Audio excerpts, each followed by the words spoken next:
Hello, welcome to Finbus. Finance, as we know, is a very important part of everyone's life, and where we talk of business, finance is of vital importance. Every now and then, there are changes in the economy going on, uh, not only in India but in the world itself.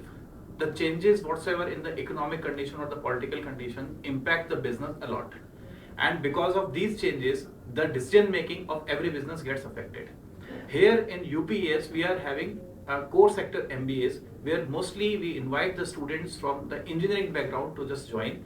And here, when finance is talked of, then everyone must at least understand the meaning of what is going on in the economy and how it will be impacting the business at large.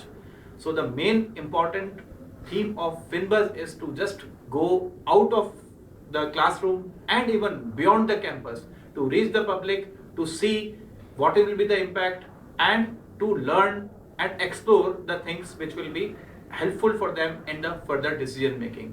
I congratulate the students of MBA here at CMES College of Management of University of Petroleum who have just taken this initiative, and I really appreciate the efforts they have taken it up, and whatsoever help is being sought out by them from the Department of Accounting and Finance will be very happy to help them out, and I will just wish them go Finbus, go ahead.